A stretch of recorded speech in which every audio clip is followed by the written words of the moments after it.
প্রিয় দর্শক, TV9 বাংলা টিভির নিয়মিত প্রচারণামূলক সংবাদে আপনাদের স্বাগত জানাচ্ছি। সাথে আছে আমি স্বপ্না চ্যাটার্জি। নরসিংদীর শিবপুরে আবারও ভয়ঙ্কর ডাকাতির ঘটনা। গভীর রাতে অস্ত্রধারী ডাকাত দলের হামলায় লুট হয়েছে 4টি গরু, নগদ টাকা ও মূল্যবান মালামাল। এলাকাবাসীর অভিযোগ, শিবপুরের দুরামপুর এলাকায় এখন অপরাধীদের নিরাপদ আশ্রয়স্থল। বিস্তারিত জানাচ্ছেন আমাদের স্টাফ রিপোর্টার আবু নাইম রিপনের পাঠানো ভিডিও প্রতিবেদনে।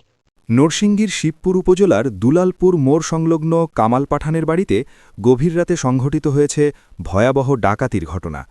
গতকাল সোমবার ২২ ডিসেম্বর রাত আনুমানিক ২টোর দিকে ১৫ থেকে ২০ জনের একটি সশস্ত্র ডাকাত দল দেশীয় অস্ত্র নিয়ে বাড়িতে হানা দেয়।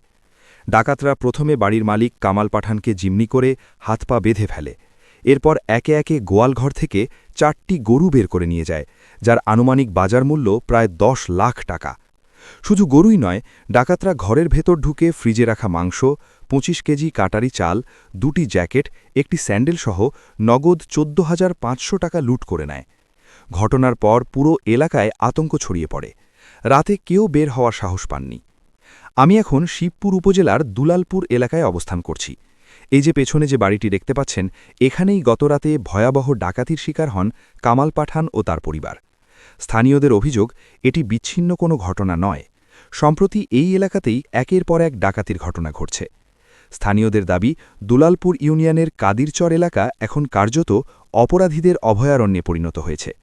গত রবিবার রাত 10:30টার দিকে 6 থেকে 7 জনের একদল অস্ত্রধারী দুর্বৃত্ত জয়নাল নামের এক ব্যক্তিকে জিম্মি করে হাত পা বেঁধে রাস্তায় ফেলে রেখে তার ব্যাটারি চালিত ভ্যান ছিনিয়ে নেয়। একাধিক ঘটনায় আতঙ্কিত এলাকাবাসী এখন নিরাপত্তাহীনতায় ভুগছেন।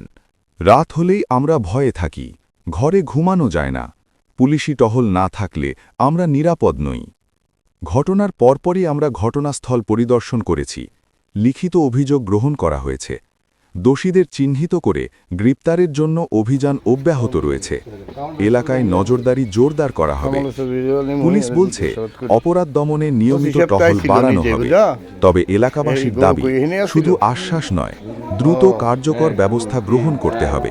না হলে যে কোনো সময় বড় ধরনের অপরাধের আশঙ্কা রয়েছে।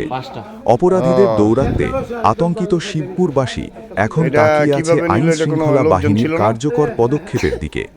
দোষীদের দ্রুত গ্রেপ্তার ও এলাকার নিরাপত্তা নিশ্চিত করাই এখন সময়ের দাবি। নরসিংদীর শিবপুর থেকে আমি আবু নাইম রিপন, TV9 বাংলা।